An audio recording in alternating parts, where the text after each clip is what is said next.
8 फरवरी की महत्वपूर्ण खबरों को देखेंगे। कुछ समय में 1-2 घंटे में आप लोगों को मैगज़ीन जनवरी माह की मिल जाएगी। इस माह आने में थोड़ी देरी हुई क्योंकि कुछ तब्दीलियां हमने की हैं उसमें। इस बार मैगज़ीन को और शानदार बनाया है ताकि न सिर्फ सिविल सर्विसेज जो सेंट्रल एग्ज़ाम्स आप देते हो बल्कि जितने भी स्टेट्स के एग्ज़ाम देते हैं सबके लिए साध्य हों। MCQs भी 200 के आसपास हम देंगे ताकि कुछ भी ना छूटे, कहीं से भी ना छूटे। फिलहाल 8 फरवरी की महत्वपूर्ण खबरों को देखेंगे। PDF प्राप्त करने के लिए 9453775039 पे संपर्क कर सकते हैं या फिर नीचे डिस्क्रिप्शन बॉक्स में लिंक दिया हुआ है, वो ज़्यादा आपके लिए लाभदायक होगा। टेलीग्राम ग्रुप का लिंक है, वहाँ डायरेक्ट जाकर के PDF आप ले सकते हैं। अन्य किसी पेड कोर्स से जुड़ना हो, UP PCS या प्रीलिम्स मुख्य परीक्षा किसी से, तो 9453775039 व्हाट्सअप नंबर है, संपर्क करके जुड़ सकते हैं। चलिए शुरू करते हैं। भारत करेगा बीजिंग शीतकालीन ओलंपिक का राजनयिक बहिष्कार। विदेश मंत्रालय ने आधिकारिक तौर पर भारत के बीजिंग शीतकालीन ओलंपिक के राजनयिक बहिष्कार की घोषणा की। बीजिंग शीतकालीन ओलंपिक के उद्घाटन और समापन समारोह का दूरदर्शन प्रसारण नहीं करेगा।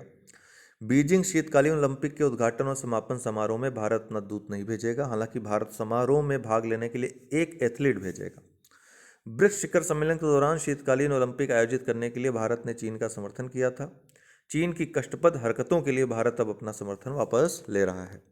भारत ओलंपिक का बहिष्कार क्यों कर रहा है? तो चीन ने सेना अधिकारियों की क्यू फैबाओ, क्या नाम है इनका, की फैबाओ को मशाल वाहक के रूप में चुना है।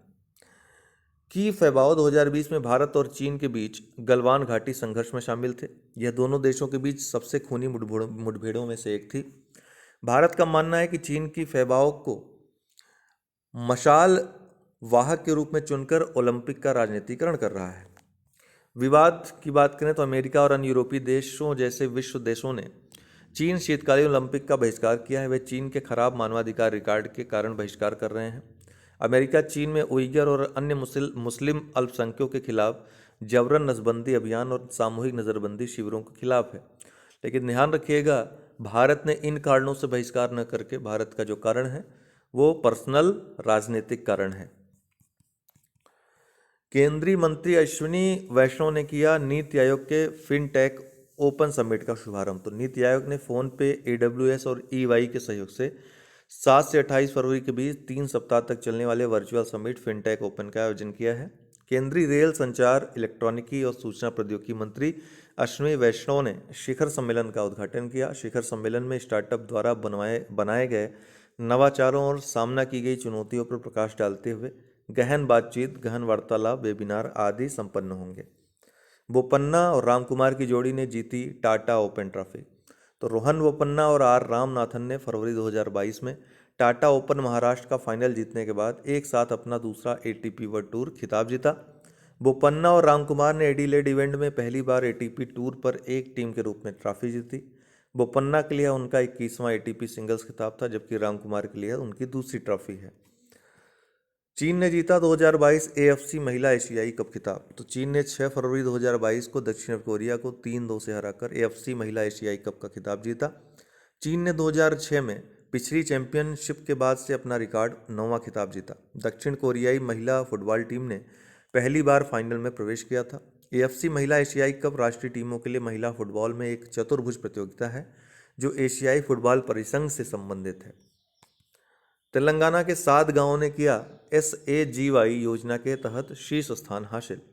तो संसद आदर्श ग्राम योजना, जिसमें सांसद को एक गांव गोद लेना होता है और उसको आदर्श ग्राम में बदलना होता है। आदर्श ग्राम ये सभी सुख सुविधाओं, इंफ्रास्ट्रक्चर से संपन्न एक गांव की कल्पना है जो सांसद आदर्श ग्राम योजना के तहत संपन्न की जानी थी। इसके तहत देश भर में चुने शीर्ष 10 गाँवों में जिनका विकास इस तरह से हुआ है, 7 तेलंगाना के पुराने करीमनगर और निज़ामाबाद जिलों के हैं। अविभाजित करीमनगर जिले के सैदापुर मंडल के वेन्नमपल्ली ने इस सूची में शीर्ष स्थान हासिल किया है, ये ध्यान रखिएगा। इसके बाद निज़ामाबाद जिले के जुक्कल मंडल के कोल्स का स्थान है। SAGY एक ग्रामीण विकास कार्यक्रम है जिसमें एक सांसद विकास के लिए एक गाँव का चयन करता है।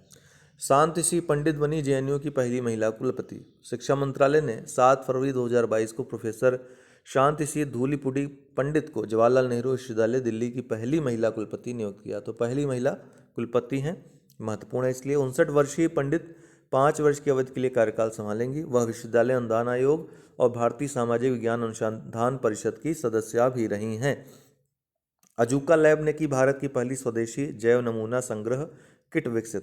तो Indian Institute of Science Bangalore में society for innovation and development द्वारा इंक्यूबेट किए गए स्टार्टअप अजूका लैब्स ने मॉलिक्यूलर विश्लेषण के लिए जैविक नमूनों को संभालने वाली प्रयोगशालाओं के लिए एक जैविक परिवहन और भंडारण माध्यम MWRAPR लॉन्च किया है। इस तरह का प्रश्न पूछता है यूपीपीसीएस, ध्यान रखिएगा।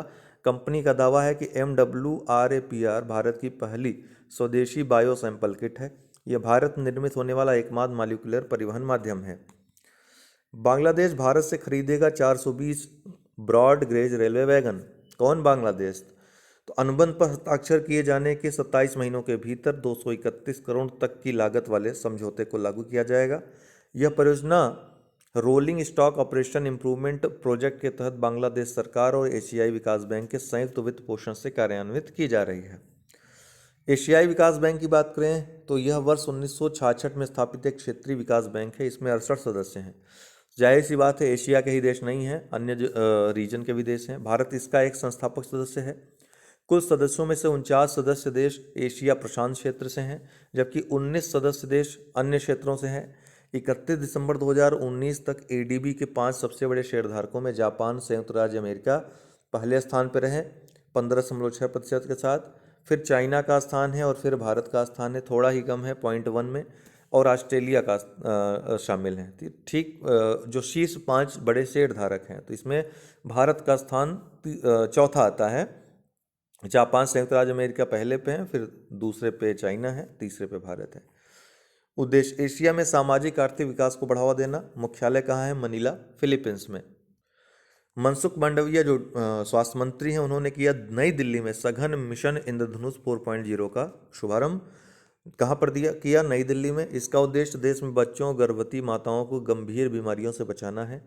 यह भारत में पूर्ण टीकाकरण कवरेज का विस्तार करने के लिए एक विशेष अभियान है। चुनिंदा जिलों और शहरों में टीकाकरण कवरेज में सुधार के लिए 8 अक्टूबर 2017 को सघन मिशन इंद्रधनुष शुरू किया गया। कोविड-19 डीएनए वैक्सीन लगाने वाला दुनिया का पहला देश बना भारत। तो भारत फरवरी 2022 में कोविड-19 के विरुद्ध डीएनए वैक्सीन लगाने वाला दुनिया का पहला देश बन गया है। मोस्ट इंपॉर्टेंट, भारत सरकार ने इस वर्ष की शुरुआत में जाइडस कैडिला के डीएनए वैक्सीन को आपातकालीन उपयोग प्राधिकरण को की मंजूरी दी थी। भारत के औषधि महानियंत्रक ने 12 से 17 वर्ष की आयु के बच्चों को टीकाकरण की अनुमति दे दी है। 1000 वनडे खेलने वाली पहली टीम बनी भारतीय क्रिकेट टीम। तो भारतीय क्रिकेट टीम ने 6 फरवरी को 1000 एक दिवसीय मैच खेलने का कीर्तिमान स्थापित करने वाली दुनिया की पहली टीम बनकर इतिहास रच दिया। टीम के नाम 2 एक दिवसीय विश्व कप और 1 T20 विश्व कप है। भारत ने अब तक खेले गए, और ये जो एक दिवसीय विश्व कप है, एक 1983 वाला है और दूसरा 2011 वाला है, और T20 विश्व कप 2007 में जो पहला विश्व कप हुआ था वो वाला है। भारत ने अब तक खेले 1000 एक दिवसीय मैचों में 519 जीत दर्ज की है, ये भी याद रखिएगा। ऑस्ट्रेलिया 958 एक दिवसीय मैच के साथ दूसरे स्थान पर है। अभी 42 मैच और खेलने होंगे ऑस्ट्रेलिया को 1000 मैच वनडे खेलने के लिए। डेली करंट अफेयर्स क्विज में क्या है? नौसैनिक अभ्यास चीरू 2022 3 देशों के बीच उनके नौसैनिक सहयोग को बढ़ाने के लिए आयोजित किया गया था। कौन सा देश इस नौसैनिक अभ्यास का हिस्सा नहीं था? तो इसमें भारत नहीं था। कौन कौन देश थे चीरू में? तो चीन, रूस और ईरान। चीन, रूस, CH से चीन, I से ईरान और RU से रूस, याद रखिएगा। ठीक है।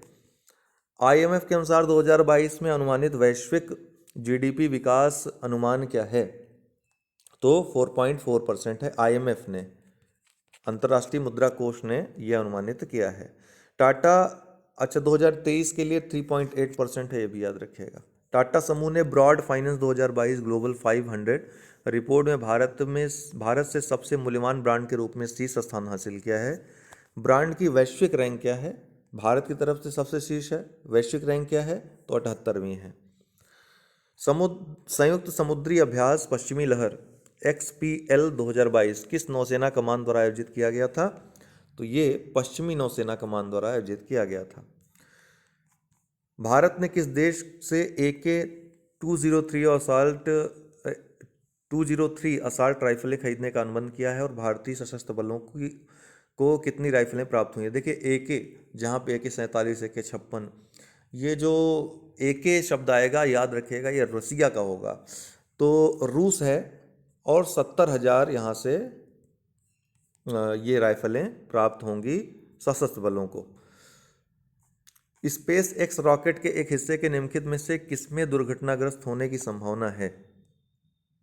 अभी हाल ही में चर्चा में भी रहा, तो मून में ये जो रॉकेट है वो दुर्घटनाग्रस्त हो सकता है। तो 7 साल पहले 2015 में लॉन्च किए गए स्पेस एक्स रॉकेट का एक हिस्सा अभी भी अंतरिक्ष में तैर रहा है, जिसे विशेषज्ञ अराजक कक्षा कह रहे हैं। खगोलविदों की हालिया टिप्पणियों और गणना के आधार पर यह चंद्रमा से टकराने वाला है। भारत के पहले chief of defence staff Bipin Rawat को मरणोपरांत निम्नलिखित में से किस पुरस्कार से सम्मानित किया गया।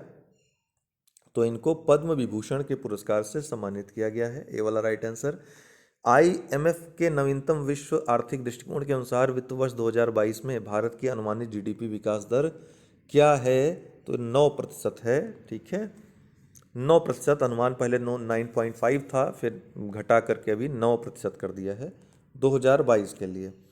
इलेक्ट्रॉनिक और सूचना प्रौद्योगिकी मंत्रालय ने किस वर्ष तक 300 बिलियन अमेरिकी डॉलर के सतत इलेक्ट्रॉनिक विनिर्माण और निर्यात को प्राप्त करने के लिए 5 साल का रोड मैप और विजन दस्तावेज 2.0 जारी किया है। तो 2026 तक के लिए, ठीक है।